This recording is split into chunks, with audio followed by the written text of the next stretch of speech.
जीवन, का। देखा जाए तो ये तीनों शब्द एक ही शब्द के पर्यायवाची लगते हैं, परंतु क्या सभी का अर्थ एक है? कदापि। हाँ, ये समय चलता है, जीवन चलता है, काल चक्र भी चलता है, ये समय बीतता है, परंतु ये जीवन, ये तो जीना होता है। क्यों? अब जीवन में कुछ कीजिए, कुछ भी ना कीजिए, जीवन वैसे ही बीत जाएगा, आपको पता भी नहीं चलेगा। पर इस जीवन को बिताना नहीं है, इसे जीना है। इस जीवन में प्रेरणा लेना सीखिए, देना सीखिए, चुनौतियां स्वीकार करना सीखिए, चुनौतियां देना सीखिए, महान कार्य करना सीखिए, सकारात्मकता सीखिए। जीवन जीना क्या है, ये आप सीख जाएंगे। क्योंकि पल बीतता है, समस्त युग बीत जाता है, किंतु जीवन की रीत उसे बिताना नहीं, जीवन को जीना है। इस मिले हुए जीवन को पूर्ण रूप से अनुभव करना है, नए मार्ग बनाना। अब यदि यही जीवन जीते समय तो सोच के देखिए, यदि मन में प्रेम हो, सद्भावना हो, तो क्या होगा? इस जीवन को जीने का अनुभव ही कुछ और होगा, एक आनंदमय अनुभव होगा। तो यही कीजिए और मेरे साथ प्रेम से कहिएगा, राधे राधे। मन में जब भी कोई प्रश्न उठता है, कोई दुविधा आती है, तो हम जाते हैं हमारे गुरु के पास, हमारे आराध्य के पास, और उनसे पूछते हैं। ऐसे ही एक दिन मैं पहुंचा अपने आराध्य के पास, मेरे महादेव के पास, और मैंने उनसे प्रश्न किया कि महादेव, जीवन में आनंद, उत्सव मनाने का, प्रेम बांटने का, जीवन खुल के जीने का सबसे श्रेष्ठ समय कौन सा है? महादेव मुस्कुराए और उन्होंने कहा, जीवन में उत्सव मनाने का सबसे श्रेष्ठ दिन है मृत्यु से एक दिन पहले। प्रेम बांटने का सबसे श्रेष्ठ पल है मृत्यु से एक पल पहले। जीवन खुल के जीने का सबसे श्रेष्ठ प्रहर है मृत्यु से एक प्रहर पहले। अब मैं चकित हो गया। मैंने कहा, किंतु महादेव, मृत्यु तो अनिश्चित है, हमें ज्ञात नहीं कब हमारी मृत्यु होगी। महादेव पुनः मुस्कुराए। उन्होंने कहा कि यदि हम जीवन ऐसे व्यतीत करें, यदि हम जीवन का हर एक दिन, हर एक पल, हर एक प्रहर अंतिम समझें, तो हमारा समस्त जीवन आनंद में ही व्यतीत होगा। क्यों? तो आप भी ये बात स्मरण रखिए और मेरे साथ प्रेम से कहिए, राधे राधे। जीवन में आगे बढ़ने के लिए हमें किसकी आवश्यकता है? माता पिता, मित्र, प्रेम, सहायता, धन, परिश्रम, आस।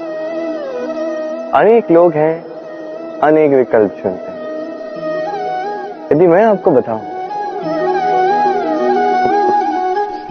तो विजय और पराजय का मंत्र दो ही शब्दों पर टिका हुआ है, मानना और ठानना। मान लोगे तो हार जाओगे, यदि ठान लोगे तो निश्चित रूप से जीत जाओगे। जब कभी आप थके हो, दुखी हो, जब आप टूट चुके हो, तो मानना नहीं कि आप टूट चुके हो, अन्यथा हार जाओगे।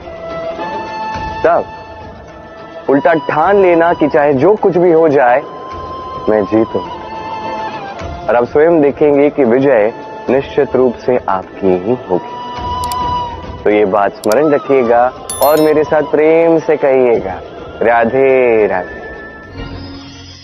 कभी आपने किसी जल की धारा को देखा है? उसके सामने कितनी भी माटी क्यों ना हो, कितना भी कीचड़ क्यों ना हो, जब ये जल की धारा बहना आरंभ करती है तो उस कीचड़ को बहा ही देती है, उस कीचड़ को निर्मल कर देती है और अपना मार्ग ये स्वयं ही बना लेती है। तो आप भी ऐसे ही जल की भांति बन जाइए। यदि आप बन गए तो अपने मन के, अपने विचारों के, अपने जीवन के जितने भी अनावश्यक तत्व है, अनुपयोगी अंश है, अर्थात जितना भी कीचड़ है, ये अपने आप उसे निर्मल कर देगा। और जैसे जल की ये धारा ये कभी रुकती नहीं, सदैव बहती जाती, वैसे आप भी कभी मत रुकिएगा, सदैव बहते जाइए, चलते जाइए।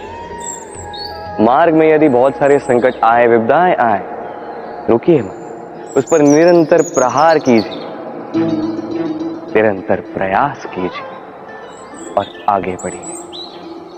कभी आप भी देखिए ना, ये जल की धारा ये कभी रुकती नहीं, सदैव बहती जाती, संकटों का सामना करके उसे बहा के आगे बढ़ती है। इसलिए ये जल की धारा, बहती हुई धारा, इससे कभी दुर्गंध नहीं आती, इसमें कभी कीड़े नहीं वास करते, इसमें पलते हैं तो सुंदर छोटे जीव, जैसे सुंदर सी मछली। तो आप भी यही कीजिए, कभी रुकिए मत, बस चलते जाइए, जल की धारा की भांति बहते जाइए। आपको आपका लक्ष्य तो अवश्य प्राप्त होगा, लेकिन उसी के साथ अपने भीतर की ये जो मलिनता है उसे भी आप स्वयं से दूर कर देंगे। तो आइए और मेरे साथ प्रेम से कहिएगा, राधे राधे। अब कई बार लोगों के मन में ऐसे प्रश्न आते हैं कि इस संसार में सबसे बड़ा संकट कौन सा है?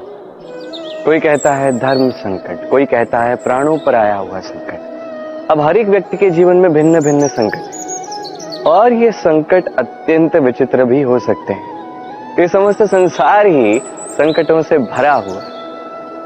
ठीक है, आपको एक उदाहरण बताता हूं। एक धनी व्यक्ति, अब उसके जीवन का संकट क्या है?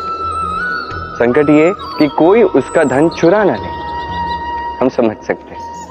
अब एक चोर, उसके जीवन का संकट क्या है कि चोरी करते समय एक आने वाली खांसी यदि रोकी नहीं गई तो वो उसे पकड़वा देगी, है कि नहीं? अब कई बार ऐसा भी होता है कि जिसके लिए हम संकट है, हमारे लिए भी वही संकट है। जैसे इस परिस्थिति, अब संकट तो संकट है, ये जीवन में रहेगा, तो इसका सामना कैसे किया जाए? सरल है, सब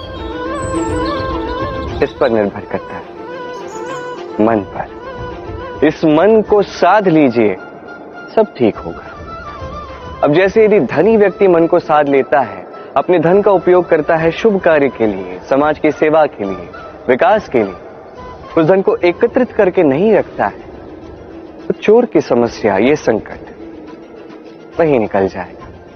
यही बात की जाए यदि चोर की, तो चोर यदि अपने मन को साध ले, अपने कर्मों को नियंत्रण में रखें, तो ऐसा कोई स्वर नहीं, ऐसा कोई स्वर नहीं जो उसको पकड़वा देगा। देखिए, जीवन में संकट चाहे जितना भी बड़ा हो, जैसा भी हो, कवच एक ही है, और इस कवच का नाम है आत्मनियंत्रण। स्वयं के मन को नियंत्रण में रखना, ये अपने जीवन में लाकर तो देखिए। जब लाओगे तब आप देखोगे कि संकट तो जीवन में आते हैं जाते हैं, परंतु उन संकटों का सामना आप ऐसे कर सकते हैं। तो यही कीजिए और मेरे साथ प्रेम से कहिएगा, जल होती है एक बहती नदी, आसपास की भूमि को नम करती है, पशुओं को जल देती है, पक्षियों के लिए क्रीड़ा स्थल बन जाती है और हमें देती है शांति। किंतु बाढ़ में जब यही बहती नदी प्रकोप पर उतर आती है, जब अपना रौद्र रूप धारण कर लेती है, कुछ नहीं छोड़ती। वन, घर, शहर, पर्वत तक तोड़ डालती है ये शांत बहती नदी। अब इसी प्रकार होते हैं हमारे भाव। जब तक शांत है, जब तक नियंत्रण में, तब तक सदा आपको सुख देंगे, किंतु यदि ये अनियंत्रित होकर बाहर निकले, सर्वस्व का अंत कर देते हैं।